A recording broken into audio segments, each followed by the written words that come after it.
Hey everyone, it's Paolo, and welcome to Spoonful of Paolo. We're celebrating our 11th season today. Can you believe it? Okay, and today we got a great episode because I'm gonna be talking to Raven-Symoné and her beautiful wife, Miranda. Look, there's a lot to talk about because they just celebrated their 1-year wedding anniversary this past summer. They have their hit YouTube channel called 8 p.m.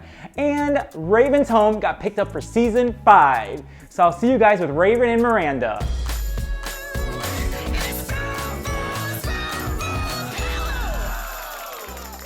Tell me when you're ready and we can just go. Go! All right, go. Hi Raven, hi Miranda, hi. Hi. Oh my God, can I just say, it's our 11th season. You're our first guest for our 11th season. We're so honored, we're so excited. Thank you both so much, really. Lucky number 11, I love it. It's a power number. Yes. Okay, but I want to say congratulations to you two because there's a few things on you celebrating your 1-year wedding anniversary this past summer in June. You guys launched your own YouTube channel last April called 8 p.m. Happy hour, I know why you call it. And also Raven's Home just got picked up for the 5th season. So there's just so much to celebrate. Congratulations. Thank you so much. We're over here thriving, and it feels good. We really appreciate you doing your homework. Yeah, of course. Well, what does it feel like? Because you guys have been together for about 7 years. So what does it feel like today to have all of this, to celebrate all these things that have come your way? Did you ever dream about this? Did you ever to be at this moment where you are today? Whoa. Okay, well, first of all, I'll let you know this little tidbit. So we actually met back in 2015, dated within the 2015, 2016, beginning of 2017 years, and then broke up. And we were apart until we got back together and then decided to get married. So it was kind of this really crazy thing in that. So when I think about the person I was a few years ago who was kind of heartbroken because she broke my heart, and did I ever think that we would end up here in this moment, married and with all of this stuff?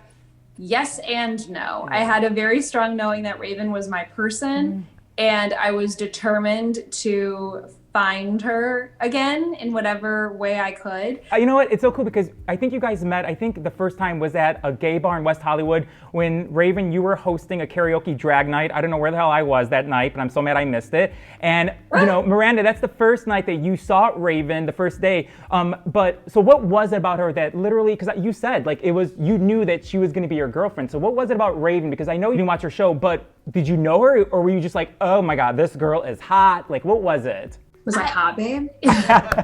You know you are, Raven. Hot. It was hot as hell. Yeah, she was sweating. Honestly, I know it sounds so frustratingly cliche, but it's that when you know thing. And I saw her and just kind of was boom, that's gonna be a person I know. That was literally actually what I thought. I was I'm gonna know her.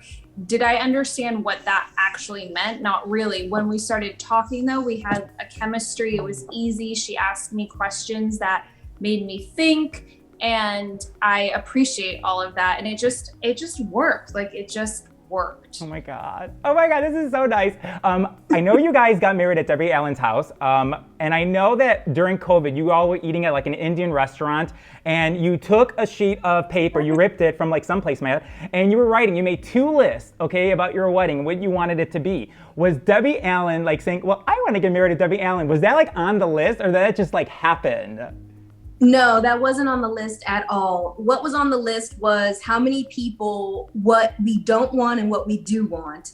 And the Debbie Allen thing happened because I called her. She's my godmom in a way. And I called her. I'm I'm getting married. And she said, well, you should come over here and do it. And I was that's not a part of the napkin.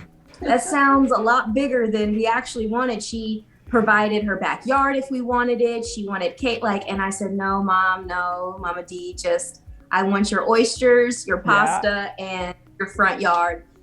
We both understand and watch Bridezilla shows, and we didn't want it to end up that way, especially during COVID. It's probably difficult too. Yeah. And now that we look back, for sure. Do we wish we had a party where people could bring us presents? Yeah, for sure. And we still might have that. But I really enjoyed the intimacy of it all and the fact that we had our core people with us at the time to witness such a personal moment for us. It wasn't one of those big Hollywood weddings that were, you know, sponsored and pictures for everybody else's consumption. This was for us. This was, you know, we did our own playlist. We drove in with Kanye West. I'm not Kanye. Oh my goodness. Kendrick Lamar. And then we drove out with 99 Problems, but Ain't One. You know, we curated it just for ourselves. And I think that's why it became such an amazing thing for us. But no, Debbie Allen was not on the list. Wow. Oh my gosh. Oh my God. You guys are goals. Okay.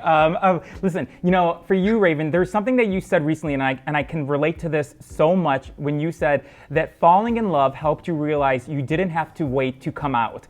I love that because, you know, that happened to me too. Like, you know, when I've been with my husband, we've been together for like almost 14 years, and I really didn't come out until we started doing our show together.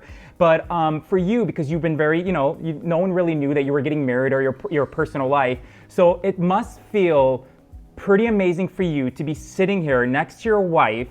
The world knows you're not hiding anything. You're living your truth, you know? So what does that feel like for you to like be out and to be and let the world know about you and your wife? It's kind of a dream state, to be honest with you. I'm constantly running away from my childhood in a way, just mentally and emotionally. But, you know, when I was a kid, the thought of having a wife was never in the forefront of my mind. I always thought, well, I'm going to get married to a guy and then he's going to know that I have a girlfriend that I'm just spending most of my time with. I knew that at a young age. And when I did finally fall in love and was comfortable enough to say what my preference of human is, then, you know, that was a liberation, obviously. But the first time I did it, I actually felt like I betrayed my childhood, like my secret was out. I wasn't really performing in a relationship positively. Now I am with Miranda, we're married, and it feels liberating. It feels like I actually can get older. There was a time in my life where, you know, the stereotype of people in the industry starting as young as me either, you know, don't last very long, their careers fail, they overdose, like stuff just happens. And I never really felt like I was going to live for a very long time in a happy space because I wasn't truly myself. But now that I'm with Miranda and I'm married and we have a family unit that we create on our basis, makes me feel like, yeah, I'm going to be able to grow old and be happy in that space. Yeah. Oh my God. I can't even imagine of the people that you've helped to come out, to realize, to be their authentic self, you know, because I know you said this before and I've said this where there really hasn't been anyone for me that has come out when I needed them to. It's always like the older people, but not someone in our age group. So like to have, I can't imagine all the girls, all the boys that they see you two sitting here, you know, your YouTube channel, talking to me, you know, it's just gotta say, look, you can do it. Just, you know, when you're ready, come out and you can do it. So yeah, applaud to you both. I want to say to that, it's funny you bring that up because when I was struggling with the fact of coming out, I had a friend, his name is Damon Green, and we were on Broadway together in Sister Act, and he sit down with me. He knew I was dating someone at the time, and he's like, you know, you have to do it for the people. And I'm like, whatever about the people. I'm in my own journey right now. Like, I wasn't thinking about what Raven-Symoné coming out would do and impact other people because I was going through that struggle on myself, through myself and about myself. So it takes strength. And I'm saying this to say to all the people out there, it takes strength. It is not as easy as it sounds because you have to jump over the hurdle of yourself first, and then you have to jump over the hurdle of everybody else. But as soon as you jump over that hurdle of yourself, everybody else can kiss your ass, like, to be honest with you. You know what I mean? Because it's like, once you're done, like, being hidden, you're fine. And anybody else can do anything else to you, and you can just say, whatever, I'm gone. But I think it's really beautiful, and it's so amazing when people do approach Raven in public and say these things to her. It's such a reminder to me of how impactful she has been, whether it's somebody coming up and saying, I was really sick as a kid and I would watch you every day and you would make me laugh, or it's somebody saying I was terrified of coming out and you gave me the courage to tell my parents that I was gay. It's amazing to know somebody who's had such a positive impact on people's lives, because not everyone gets that opportunity. So well said. It's pretty amazing that we could sit here and talk, like both of you, your wives, husbands, have an open conversation, be real, and it's so amazing. You two remind me a lot of my husband and I, because like it's just us two who do this web show. We've been doing it for over 10 years. No one else has worked with us, just Patrick and I. And I see you two with your YouTube channel, it's just you two. So there has to have been something that you've learned about each other during this process. So you got to give me one thing, each of you. What have you learned about each other since starting, launching 8 p.m.? We learned that to make sure our relationship stays stable, we actually implemented a production company to help us. Okay. Seriously, we have people behind the scenes now. But you're the faces. You're the faces, okay? Yeah. Yeah, we're the faces. But we learned quickly after, we were up for maybe 2 months. And there was a moment, we have a vlog about it, and Miranda goes, I think I'm losing my wife. I think I'm going to get divorced. And I'm like, all right, time to Matt, we need you. I was so terrified. I was like, wait, this is not what I was signed up for. What's happening? So, but yes, we love working together. We love the fact that what have you learned? Oh, what have I learned? One thing you've learned about me. One thing I've learned about you is that you're a quick learner. Oh, that's so nice and politically correct. I was going to say that I learned that you are such a control freak. Thank you. Like, she's such a control freak.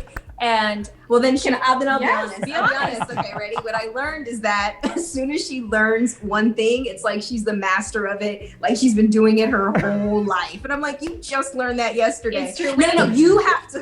Raven's like, I'm sorry, Miranda. I've been doing this since I was 3 years old. You really honestly might want to look at the camera when you're talking. I'm like, no, you don't have to. Oh my gosh. Do whatever you want. Oh, it's hilarious over here. Yeah, I have to say, because I love your videos. I love your true and false videos. I watch your vlogs. I saw the one you did, your live one. It was your first guest this past Tuesday with Dr. Barry. And I watch your cooking ones. And I've made this all the time. It's your Dutch baby pancake. Look, I made this a couple of times. Okay. Look at you and that Dutch baby. Okay, it's really good. It's really good. But after watching your interview with Dr. Barry, I'm like, I need to cut down on my sugar and carbs, so I'm going to put that away. Yeah.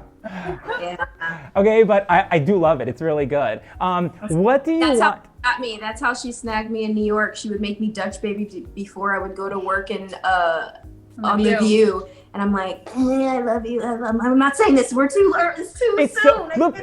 But Raven, you're right. It's so good because it's so easy. When I saw you guys, I think it was when Mario Lopez, you guys were on the show, whatever, and you put it in the blender, which I always do. It's just like 6, 7 ingredients in the blender. And I know that the pans, we'll have this on a Spoonful of Power website, but you put the pan in the oven, 425, you keep it hot, then you put it in there with the butter, then you bake it for like 18 minutes. It's so good, okay?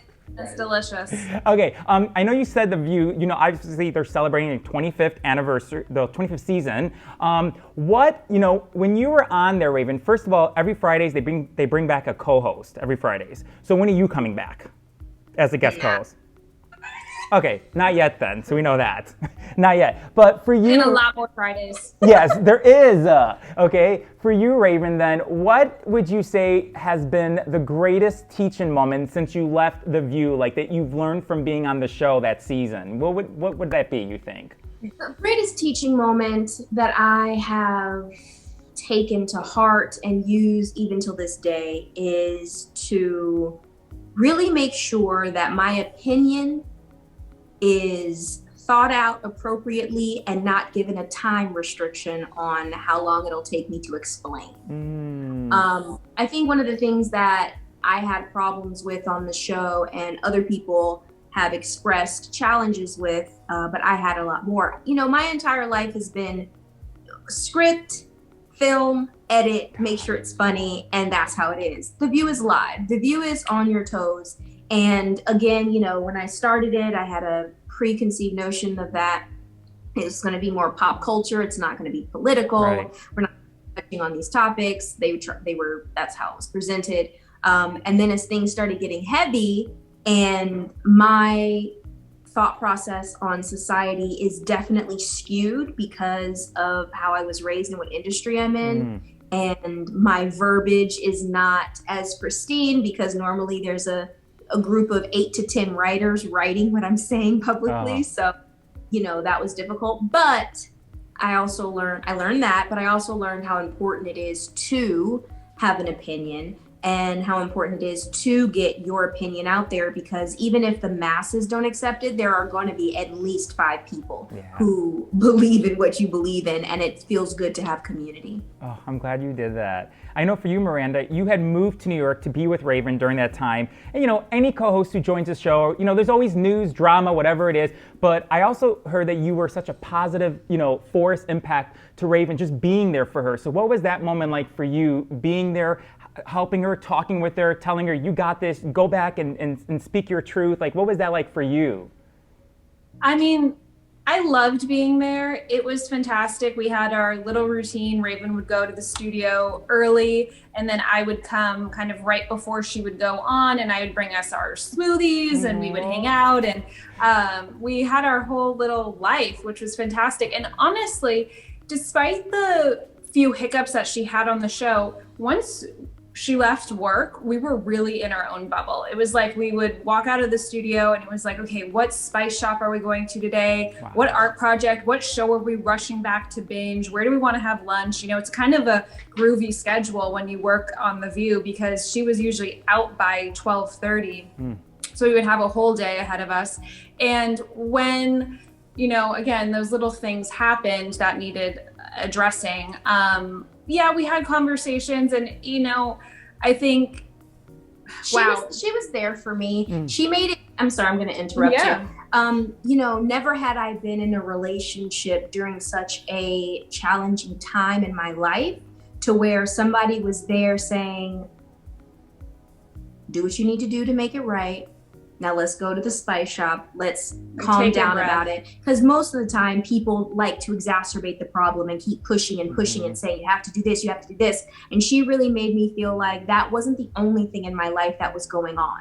And that's really difficult, especially when you're saying things that are not correct, or, you know, you mess up in society or you do something like that. You don't want to go home to someone else bombarding you with hate or things of that nature. She found a way to really make the home space kind and gentle, and her favorite words, which I'm still working on, but a safe space, whatever. And so it was a safe space then. Well, I honestly have a lot of compassion, and now being more in the public eye in even more different lens than before, because it's very difficult when you are in a position where people can just jump on you and scrutinize you and pick you apart. And I think, you know, people don't look at other people with an understanding lens a lot of the time. It's more like an attack lens, whereas people aren't going to go, oh, maybe they just had a bad day, or maybe they're a little off. You know, I see that in our YouTube comments. People will come for me and I'm like, oh my gosh, you know how tired I am in that video? And it's not their responsibility, granted, but people are very quick to judge, I guess, and to draw conclusions. And that's fine. That's something that comes with the territory. But I think especially back then when Raven would say things, you know, it was like, she didn't get the full opportunity to explain herself. And Raven, if you know her, she's not malicious. She's not mean. She's not any of the things that people might think to call her. And so I had a lot of compassion, a lot of understanding, and a lot of like, you know, it'll be okay. Yeah, and that's why you got the YouTube channel, because you can just be yourself. You don't have to hide anything, and you could say what you want to say, and no one's telling you, well, I don't think you should say this. Maybe you should say it this way, so you can just be you and say what you want. We do that to each other, though. Exactly. Now we regulate each other. I'm like, babes, we shouldn't say that. I'm okay. We're each other's directors, producers, editors. You know, recently, Raven, you said, and I love this, you said, the role that changed my life was Olivia, and the role to show me what my life is That's So Raven. I know your mom was a huge fan of The Cosby Show, and when you were little, you would see like the look on her face, like, because that was her favorite show. And you said to your mom, you know, I think I can do what Rudy's doing. So then your parents, you know, they sold everything. You guys drove to New York, and the rest is history. So when your dreams are coming true at 3 years old, what does that teach you about dreaming big then? I go back and forth with that story, right? Because in one side of it, I want to say, be careful what you say at 3, because you're going to be stuck with it for the rest of your life. You're right. other side, it's like, listen to a 3-year-old if they have that type of passion, because you never know what their career can turn into as you get older. So, it's two sides of the coin. But even today, talking with my wife when we first got married, meditating together, really putting out in the universe exactly what we want our relationship to look like, exactly what we want our career to look like, our family to look like, and creating a roadmap / blueprint.